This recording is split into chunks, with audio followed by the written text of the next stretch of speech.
615,000 private sector jobs that have been added in President Trump's second term thus far. These are real working people. These are real American families who will be living out their American dream.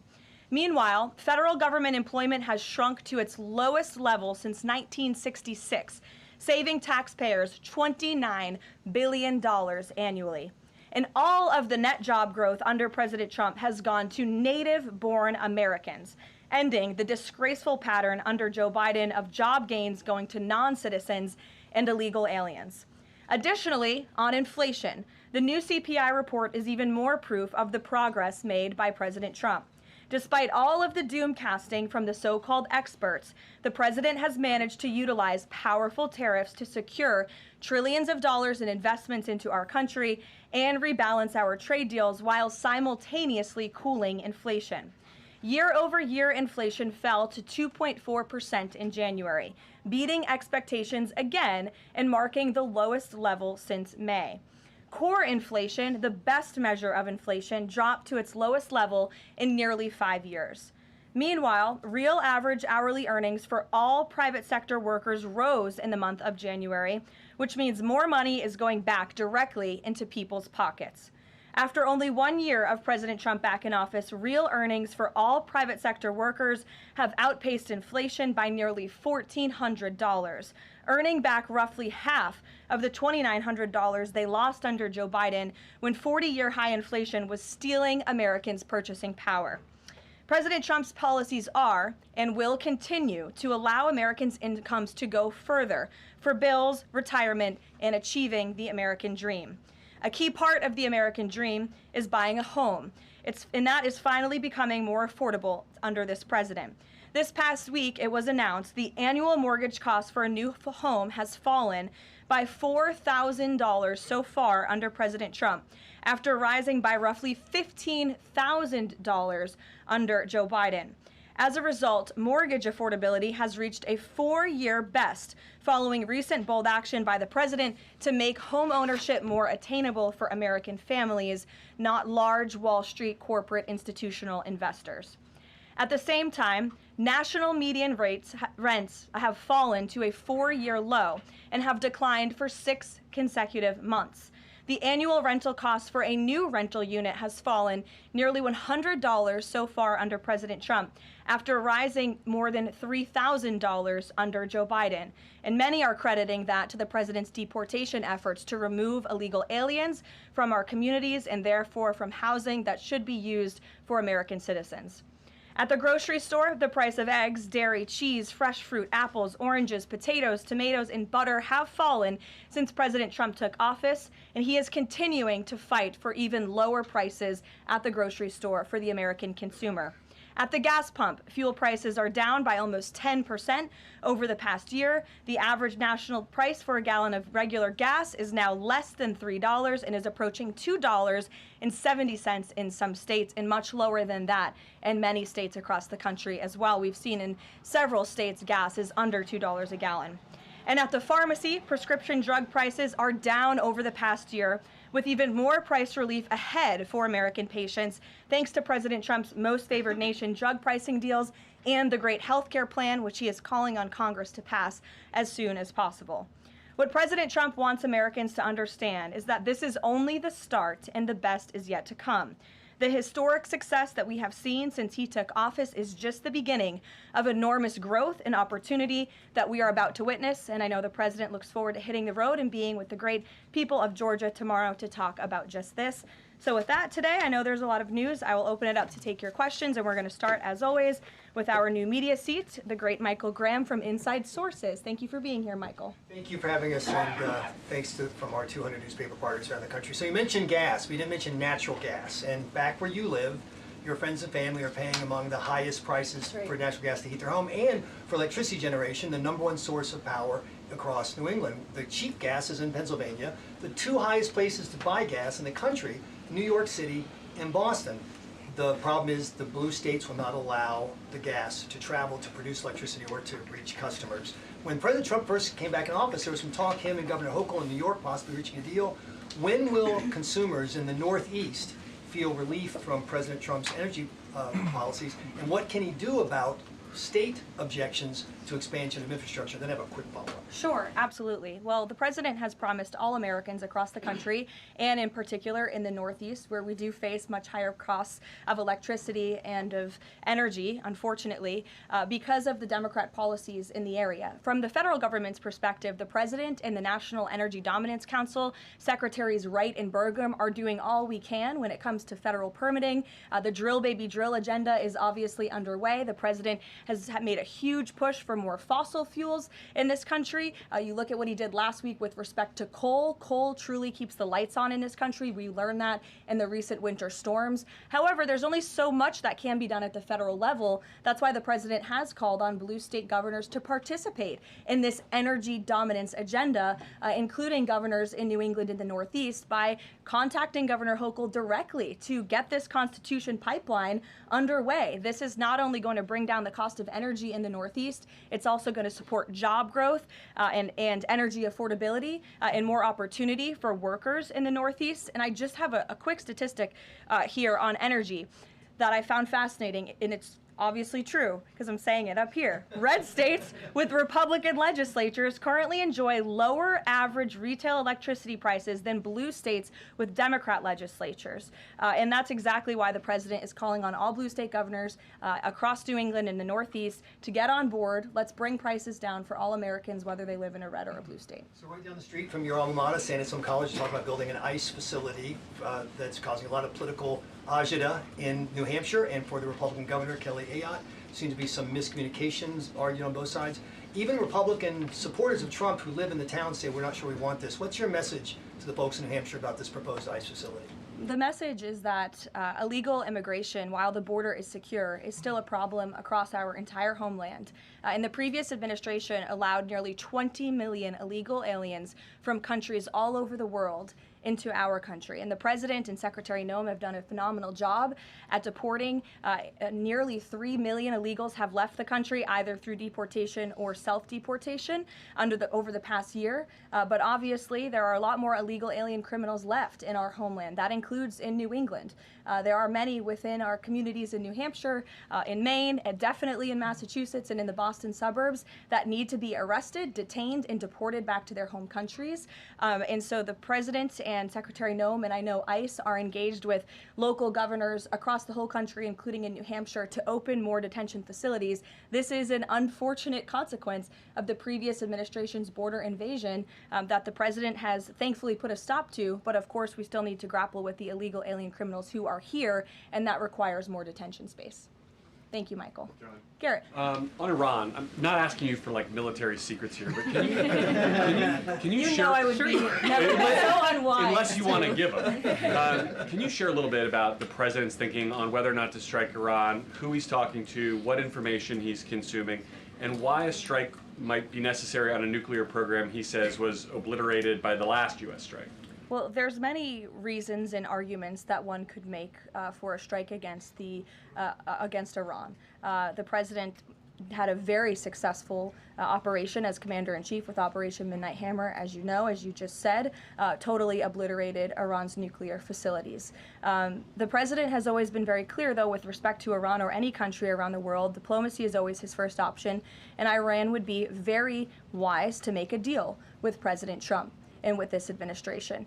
He's talking to many people. Of course, his national security team, first and foremost, and you know who the members of that team are. And this is something, obviously, the president takes seriously. He's always thinking about what's in the best interest of the United States of America, of our military, of the American people, and that's how he makes decisions with respect to military action of any kind. And on the flip side of that, he's got the State of the Union speech next week. If he is going to take military action, does the administration believe it's important to sort of convince the American people, sell the American people? Will we hear something about that in the State of the Union to make the case for why something like that might be necessary to risk American lives? Look, again, I'm not going to engage in a hypothetical. Good try, Garrett, but you can't catch me there. I will say, with respect to the State of the Union, you'll be hearing more about what is to come from the president's speech very soon at the appropriate time. It is going to be a very good and powerful speech, so everyone should tune in. Ed. Karoline, thank you. I got two questions for Sure. you. About Independence Hall in Philadelphia, the administration's decided to appeal a judge's ruling that in essence was trying to put the slavery displays back, arguing that the federal government believed it had the power to disassemble and disassemble historical truths when it has some domain over historical facts. The judge said it does not. The administration said that you were planning to put up updated interpretive materials and provide a fuller account of the history of slavery at Independence Hall. What more was the administration, or is the administration, planning to add? I'm not familiar with this specific instance, Ed, to be honest with you, but I will check in with the appropriate people who are overseeing this, and we'll get you a more firm answer. One other question. Then yesterday in his statement about Jesse Jackson, the president said, despite the fact that I'm falsely and consistently called a racist by the scoundrels and lunatics on the radical left, Democrats all, it was always my pleasure to help Jesse along the way. Where or when does the president believe he's been falsely called racist? You're kidding, right? No. I will pull you plethora of examples. I'm going to get my team in that room to start going through the internet of radical Democrats throughout the years, Ed, who have accused this president falsely of being a racist. And I'm sure there's many people in this room and on network television across the country who have accused him of the same. In fact, I know that because I've seen it with my own eyes. And the president very much looks forward to having an event later this afternoon at 3 p.m. to celebrate Black History Month and to talk about how his policies are advancing opportunity and prosperity for all Americans through record tax cuts, through the Trump accounts that all Americans can access regardless of race. These are a great thing for the next generation of Americans. The president has also awarded hundreds of millions of dollars in additional funding to strengthen educational outcomes at historically Black colleges and universities across the country. Again, the president is protecting the hard-earned benefits of the 2.4 million Black veterans who honorably served in our nation's armed forces by reducing the backlog of veterans waiting for their VA benefits and for their home loans through the Department of Veterans Affairs. So there is a lot this president has done for all Americans regardless of race, and he has absolutely been falsely called and smeared as a racist, and I'm happy to provide you those receipts, and we gladly will right after this briefing. Jennifer, go ahead. You mentioned the $5 billion in pledges for the Board of Peace. Will we be able to get a breakdown of which countries are providing each of those pledges? Yes. And which countries are providing troops? Sure. We're happy to provide that breakdown, and I'm also happy to provide the list of countries that will be attending tomorrow. I know it's more than 20 countries. I know there's a lot of interest in that. I'll spare myself reading you the list of 20 countries from the podium, but we will provide it, and the president will be opening the meeting tomorrow with remarks, and will sort of formally be chairing the meeting at the beginning before he departs for Georgia tomorrow. And then on the sewage spill, the sewage pipe that broke on the Potomac, can you give us an update on the federal government's response? And officials have told CBS that some of that aging infrastructure is a concern, that this particular pipe wasn't even of the most urgent concern. Do you know if the government is looking into which other pipes could be at risk of collapsing? Well, the next step in this process is for any of the three local jurisdictions involved, whether that's the Commonwealth of Virginia, the state of Maryland and Governor Moore, or the District of Columbia, to step forward and to ask the federal government for help and to ask for the Stafford Act to be implemented here so that the federal government can go and take control of this local infrastructure that has been abandoned and neglected by Governor Moore in Maryland for far too long. In fact, it's no secret that Maryland's water and infrastructure have been in dire need of repair. Their infrastructure has received a nearly failing grade in the 2025 report card from the American Society of Civil Engineers. This is the same grade they've received 5 years earlier. There has been no improvement under the leadership of Governor Moore. He's clearly shown he's incapable of fixing this problem, which is why President Trump and the federal government are standing by to step in. And for all of the environmentalists in the room and across the District of Columbia, let's all hope and pray that this governor does the right thing and ask President Trump to get involved, because it will be an ecological and environmental disaster if the federal government does not step in to help. But of course, we need the state and local jurisdictions to make that formal request. That's part of the legal process to move forward. Peter. So you said that any of the three Democrats just need to ask. A few minutes ago, Maryland's Governor Wes Moore asked. He said, if the president wants me to ask nicely, our response is this: please, Mr. President, do your job. To which I say, I'll ask the president, and we will provide you with the next steps. But in all seriousness, the federal government has been preparing plans. The White House has been in contact with FEMA, with the Army Corps of Engineers, with the Environmental Protection Agency. Again, we've been standing by. This is a problem we want to fix, not just for the federal government, but for everyone who lives in the District of Columbia, including all of you. So you're welcome. To your point about that, there are a lot of events coming up for America 250. The president wants people from all over to come to the nation's capital. Is he worried that by the summer, the Potomac River will still smell like poop? He is worried about that, which is why the federal government wants to fix it, and we hope that the local authorities will cooperate with us in doing so. Steve. So what will the $5 billion be used for in Board of Peace, and will that be sort of a down payment for much more money? You'll be hearing more about that tomorrow at the meeting. If you recall, at the first meeting when we were in Davos, Jared Kushner did provide a very detailed PowerPoint presentation for the vision of Gaza, the reconstruction and the humanitarian efforts, of course, providing local security on the ground. That will be part of the discussion tomorrow, is how can we maintain security? First, you must achieve security to get to prosperity, which is sort of the second part of this plan. So you'll be hearing more about that tomorrow, but I would just point out, $5 billion worth of investment. We're talking about reconstructing Gaza. I remember when those words came from the president's lips in the East Room many months ago, and all of you in the press were bewildered at how the president could have such an ambitious goal of rebuilding Gaza, which is obviously a place that has been just turmoiled by violence and chaos for many, many years. But we are well underway in doing that, and it's a historic accomplishment for this president. Secondly, is the president seeing enough progress in the Iran talks to let negotiations go a little further? I mean, where do things stand after yesterday's talks? I think you heard from the administration and the State Department yesterday that there was a little bit of progress made, but we're still very far apart on some issues. I believe the Iranians are expected to come back to us with some more detail in the next couple of weeks, and so the president will continue to watch how this plays out. Sure. Follow up on that. Thank you, Caroline. On these Iran talks, I mean, how much time is the president willing to give it before he is seriously maybe considering military action? Is he willing to give it that full 2 weeks? And has he given the Iranian officials a deadline on when he wants to see a deal? It's a fair question, Rachel, but I'm not going to set deadlines on behalf of the president of the United States from up here. And then just one more on the shutdown. We're now in this partial shutdown over DHS funding. Has the president personally spoken to the Democratic leaders in Congress? Can we expect to see them at the White House to try to make a deal on this? Not to my knowledge, he hasn't had any direct conversation or correspondence with Democrat lawmakers recently. It doesn't mean he's not willing to. I'm just not aware of any conversations that have taken place. I do know the White House and the president's representatives have been in direct conversations with both Democrats and Republicans, but of course, Democrats are the reason that the Department of Homeland Security is currently shut down.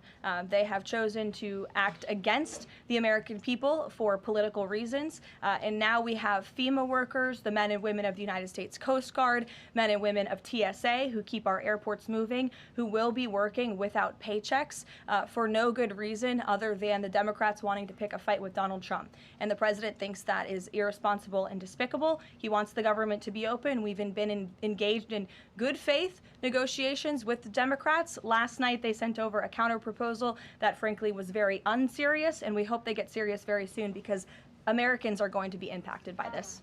Sure. Thanks, Caroline. President Trump has talked about a forthcoming executive order on voter ID.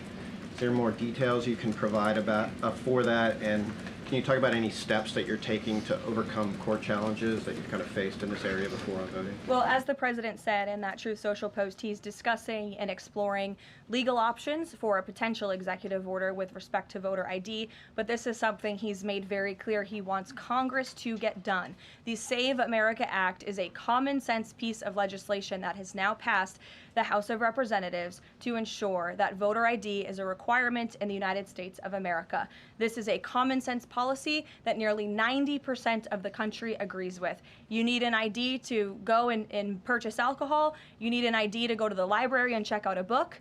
And so the president thinks you should have an ID to vote in our nation's elections. And I know the vast majority of Americans agree with him on that. And he wants Congress to move quickly to get it done. Sure. On Cuba, you know, it's increasingly being described as a humanitarian crisis. What is a successful outcome for the U.S. that the U.S. wants to see in Cuba? Is there anything less than regime change that would be considered success? I think, as Secretary Rubio has articulated and the president himself, we obviously want to see flourishing and prosperous democracies all over the world, especially in our own hemisphere. I'm not dictating any actions the United States may take to get there, but of course that's in the United States' best interest to have Cuba be a truly free and prosperous democracy. Unfortunately, right now, that is not the case. They are a regime that is falling, their country is collapsing, and that's why we believe it's in their best interest to make very dramatic changes very soon, and we'll see what they decide to do. Sure. Thank you so much. Following up on Gaza, this $5 billion, who exactly would be in charge of managing this money? Would that be the president himself making the final decisions on how these funds are spent? It will be the Board of Peace, which the president is, of course, the chairman of, but all of the member parties, I believe, will have votes on the funding. And then, of course, there is that technocratic layer underneath the official Board of Peace with the member countries that will be making decisions as well. So if you just go back and look at the first event that we had where we sort of unveiled the structure of the Board of Peace, that structure remains in place, and they'll be overseeing the funds that will be announced tomorrow for their reconstruction and humanitarian efforts. Sure. Another question on that Board of Peace announcement. You mentioned there will be the announcement of who comprises that International Stability Force. How soon will that force be deployed? And have all of the regional partners, all of the regional countries signed off on the makeup of that force? I don't have a timeline for you today, but again, I'm sure you'll hear more about this tomorrow. So you'll join us at the event. Deanna. Thanks, Caroline. Two questions. Sure. First, the president has talked a lot about housing affordability, and several countries that are facing housing shortages, including Canada, for example, have imposed a ban on non-citizens, like foreigners, from buying their houses. Do you know if that's a strategy that the president would be willing to deploy? Well, first of all, the president is obviously committed to deporting illegal aliens from our country and those who are not lawfully present in the United States, which he has done at a record pace, which has led to the falling of rents, as I pointed out in my opening remarks.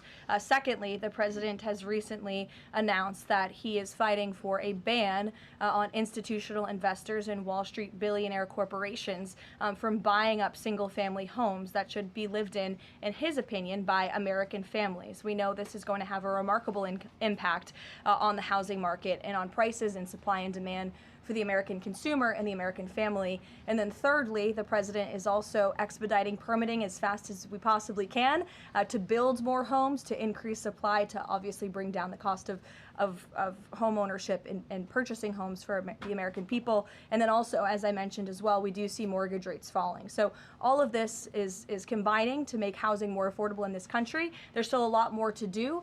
The president is still digging his way out of the mess that was created by Joe Biden's administration in jacking up mortgage rates and jacking up housing costs. But we do see very positive trends in this direction. And the president wants the United States to be a nation of owners, not renters. He wants families to live in homes, not institutions and big corporations. Michael. Ukraine, Caroline. Secondly, on Ukraine, Sure. yesterday Zelensky said in an interview that he says that it's not fair that the president is saying that Ukraine has to make concessions. He's saying this publicly, and not Russia. Has the president seen these comments? And when the president says that Ukraine has to make concessions, is he referring to giving up Donbass? I think the president would respond to that by saying he does not think it's fair that thousands of Ukrainians are losing their lives, and Russians too, in this deadly war. And that's why the president and his team have committed a tremendous amount of time and energy in bringing this war that is very far away from the United States of America, but nevertheless, this is a president of peace. And so he's committed a tremendous amount of time and energy to bringing this war to an end. Just yesterday, there was another round of trilateral talks between the U.S., Russia, and Ukraine.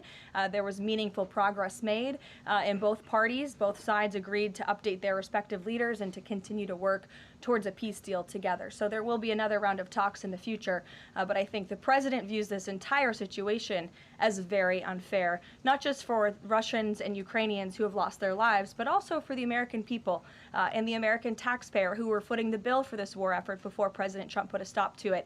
And I would just remind everyone around the world that the United States is still selling weapons to NATO that are then being sent to Ukraine in their defense of their freedom in their borders. Michael. Caroline, Russia is reportedly joining Iran for joint naval exercises in the Gulf of Oman this week. Has the president issued any kind of warning to Russia or even China not to involve itself if the U.S. decides to strike Iran? Not to my knowledge, no, or not that I would dictate from this podium. I wouldn't reveal the president's private conversations with world leaders. With respect to that, again, when it comes to Iran, the president